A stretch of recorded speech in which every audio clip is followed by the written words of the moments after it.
Hey, this is Carl Page of Cheshire Barbell. Today I want to go into some tips and tricks explaining how I set up bands for strength training and also measure the tension to ensure that my clients and I are working to the appropriate intensity during our speed days. Unfortunately, the gym Cheshire Barbell that I'm in at the moment isn't open due to a second lockdown, frustratingly. But a lot of those who I program for online do have access to some basic equipment at home and are therefore able to continue to work toward their goals despite the gyms having to close.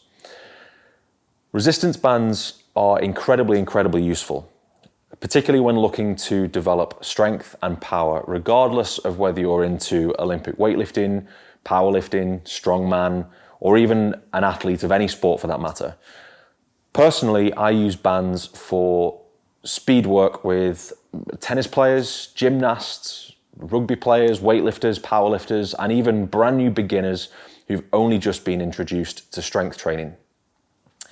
In the grand scheme of things, they're a relatively small investment for the benefits of using them. And if you're training at home at the moment and you have access to a barbell and some plates, then I strongly advise you to get your hands on a set of bands. Outside of their use for geared powerlifting and those who compete in squat suits and bench shirts, using bands is 100% essential for the development of strength, speed, acceleration, and force production. Putting it pretty simply, when using bands, the resistance increases as the lift progresses. So effectively, you'll experience some band tension at the bottom, at the start of the lift, and then that tension will increase dramatically as you reach lockout, depending on your setup and the thickness of band that you're using, the band that you've selected. Bands reduce the amount of deceleration toward the top of the lift, meaning that you're required to accelerate through each portion of the repetition. If you research the strength curve and how muscle fibers contract relative to their range of motion, then you'll find that resistance bands change the conventional strength curve experienced when lifting weights. And instead, they shift it more towards a curve associated with explosive movements in sport, whether that be accelerating, jumping, kicking, punching, throwing, and bounding, etc. Whilst they're certainly more popular in the world of powerlifting, they are also great for the sport of weightlifting, as they can help increase explosiveness both off the floor and during the recovery of both the snatch and the clean. Bands increase the speed at which the bar is pulled down into the ground. Not only is gravity acting on the bar and accelerating it downward at a rate of 9.81 meters per second, the addition of bands means that the bar will rocket toward the ground at a faster speed following the snatch or clean pull. We call this accelerated eccentrics. So it helps the athlete move under the bar much quicker during the lift. If you don't play sport and you simply want to get stronger, then using bands is also essential. To lift heavier weights, we not only want to learn how to produce more force, but we also want to produce at a greater rate, a faster rate. Our bodies can only brace and maintain tension for so long. So if we produce more force quicker, then we'll be able to overcome that load easier and lift it faster, meaning that we can complete a maximal effort repetition in less time, making it more likely that you'll achieve a new personal best. For beginners, bands are a great tool to help teach the application of tension, breathing, and bracing, which is essential whilst attempting to learn the correct positions and techniques of certain lifts, such as the squat, the deadlift, the clean, the snatch, etc.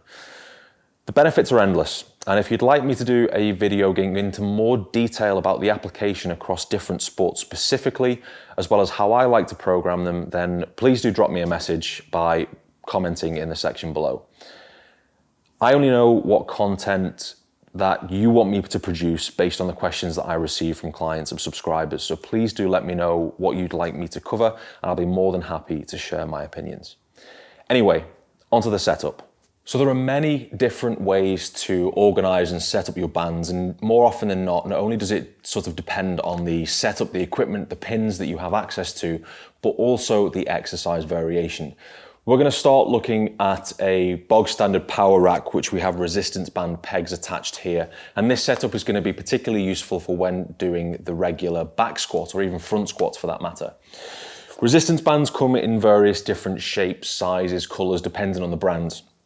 Generally speaking, the heavier you can squat, the heavier you can bench press, the heavier you can perform that exercise, the more band tension and resistance you're going to need.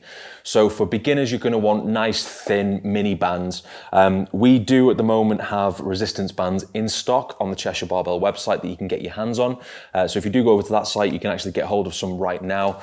We have full sets that include 4 different resistances, which are handy for everybody, no matter what your current strength or fitness level. In the instance of a squat, what I've done here is that I've set up 2 resistance band pegs, particularly for one type of setup. What I've done here is that I've set the second band peg, this one here just in front of me, slightly behind. So I've set it 2 pegs or 2 holes backward. The reason for that is that as we squat, we want the actual anchor point of the resistance band to be directly below the bar. We don't want it to be too far in front or too far behind because balance is going to be off. So generally speaking, there's 2 methods that I like to use. The first method is for my clients who aren't perhaps as strong as others. And this is going to be set up in an L shape. So what I'm going to do is I'm going to put the band around one peg and I'm going to stretch it and apply tension before looping it underneath the second. So as you can see here, we've got the band pegs in contact with the resistance band here at 2 anchor points. From here, we're going to just pull it up over the top of the barbell, and we're going to do that on both sides. And the reason why I call this an L setup is, as you can see, the format of the setup of this band just forms an L shape. Obviously, we're going to have to measure the tension that the band is providing us, particularly at the top of the repetition. And again, there are a number of ways of doing that. One of my preferred methods of measuring band tension at the top of the repetition is to use one of these suitcase scales. You can get hold of these for £7 or £8 from Amazon. The upper limit of these is 50 kilos, and that is more than enough. Unless you're somebody who can squat 400 kilos at the moment, then 50 kilos of band tension either side is probably going to be rather unnecessary. So using these is quite simple. I'm going to take the band off of the bar. I must add that I've set the bar to the height of the top of my squat, so I've used my shoulders as a reference point so I know the height that I'm going to be squatting to. Quite simply turn the scale on, make sure that it's in the unit of measurement that I want, whether that be pounds or kilos, and then I simply pull the resistance band up to the height and measure the resistance at the top. Now, there is one downside to this setup, and this certainly isn't my favorite setup in this L format. The reason being is at the very bottom of the squat, there is barely any tension whatsoever. So this band setup in the L shape is pretty common for those people who aren't squatting maybe above 150 kilos or so. Quite simply because you're going to get less band tension in this format in comparison to the one I'm about to show you next. The L shape format certainly isn't my favorite setup, and the main reason for that is when you get to the bottom of the squat, there is very little tension in the resistance band whatsoever. So there's a lot of tension at the top and there's next to none at the bottom. So that can often throw people off, and you're also not getting the maximum benefits from actually using the resistance band in the first place with there being no tension down low. My preferred setup for the bands is to use a doubled up setup, as you can see. So this just requires one band peg. Now there are limitations to this one, of course. The first one being that if you're using mini bands or something relatively easy, then it'll be quite easy for you to just loop it over one peg and then pick it up and pull it over the bar. However, as you get stronger, this method becomes increasingly difficult to set up, ultimately because it's very tough to actually have the strength to lift this resistance band up over the bar. So the way in which I personally do it is I hook it over the bar to begin with, just one strand. Now, this is very important. I find the midpoint of the band and I pull that part right down to the actual peg itself. I ensure that that resistance or that tension is maintained in this section, and then it's much easier to then loop this half over the barbell 2. And again, I can measure the resistance once again using the suitcase scale that I've just demonstrated. Now, I'm a huge fan of using resistance bands also for different deadlift variations, clean pulls, even power cleans and cleans themselves, snatch pulls, power snatches, etc. Now, I will show you another setup there for Olympic weightlifting in a moment, but variations of pulls, deadlifts, movements that don't involve effectively too much bar movement forwards and backwards. If you've got a power rack big enough, just like this, we can perform most of our lifts inside the power rack itself, once again, utilizing the band pegs that come with the power rack. For this setup, what I'm going to do is move the band pegs as far as I possibly can, utilizing the first and final hole within the power rack itself. I'm going to loop it over the very first band peg. Now again, I'm going to find that midpoint, stretch the band, pull it over the top of the second, and then send it back over to the first. So what we've got here is effectively 4/4 of the band itself. The barbell will sit effectively underneath these resistance bands. So depending on the tension that I require, I'll either put one strand over the bar or I might put 2 strands over the bar. But once again, I'll use the suitcase scale to measure the tension of the resistance band at the top of the lift itself. I must add that when you're using the suitcase scale to measure the resistance, don't forget obviously to double the amount of resistance because you've got bands on either side. So for the bench press, if you're using resistance bands for that, you can use exactly the same setup as we did for the squat, either the L format or the doubled up format that we use, particularly if you have access to resistant band pegs built in to the bench rack or the competition rack itself. Now, if you don't have resistance band pegs, it genuinely does not matter. There is a number of solutions.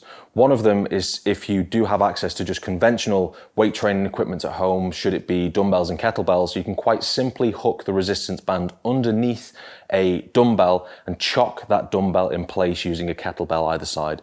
I strongly recommend that you do chock them in place, particularly if the dumbbells that you're using are circular. If they're hexagonal ones, then you may not need to do that. But one thing that goes without saying, that you just have to make sure that the weight of the dumbbell itself is a lot heavier than the tension of band at the top of the movement that you're about to do. Another solution, which is what I've done, is instead of installing band pegs into the weightlifting platform that I have my guys lift from, which could eventually become trip hazards themselves, I've had a local metal fabricator to weld together some pins that I can effectively put plates on top of to hold in place that have little resistance band peg, little horizontal bars that I can attach resistance bands to. These are great, particularly when doing banded deadlifts on a weightlifting platform, clean pulls, clean deadlifts, cleans themselves, power clean snatches, snatch pulls, etc., etc. And the good thing about these is that they're not a trip hazard because once you've finished using them, you can quite simply put them away. Now, one thing I would say is regardless of what setup, what exercise variation you do, the main thing I must stress is that you should look after your resistance bands. I personally in here, I separate my bands so that people who are going to use them for squat, bench, deadlift, cleans, etc., they have their own set of bands tucked away in a different part of the gym, away from those bands that are typically used for individual exercises such as pull-ups, banded good mornings, maybe face pulls, other warm-up based exercises. And the main reason for this is that just like anything based on resistance, continuous, regular stretch reflex, stretch contraction of rubberized product is over time going to cause wear and tear. And the last thing that you want is for one band on one side of the bar to be less elastic or have less tension than another one. These things do wear out over time, of course, so do look after them. I do strongly suggest that if you're starting a new training program, grab yourself a brand new set of resistance bands, look after them, just keep them for yourself, don't let other people use them, maybe label them up so you know which one's which, and keep in your bag for your own use just so that you can take care of them and make sure that they don't wear down unevenly. So that's it for today. I thank you guys for watching. I really appreciate the support. My aim is to get another video out within the next week or so, maybe the next 5, 7, 10 days. So if you have any questions at all, or even topics that you'd like me to cover, please do drop me a message in the comments section below, or even reach out to me on Instagram. My account handle is @CheshireBarbell. I hope those of you watching this haven't been hit too hard with this whole virus and lockdown thing. If unfortunately you are unable to access your gym due to what's going on, you can access my home gym and minimal equipment programs that I've put together by heading to cheshirebarbell.co.uk. I've put some links in the description below.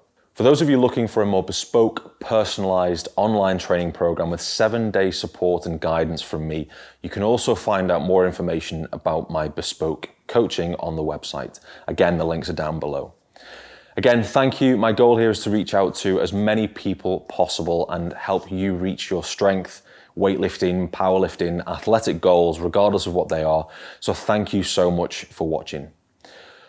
Please give me a follow over on Instagram for more content. Hit the like button below and also click the subscribe button so that you get notified of my next video.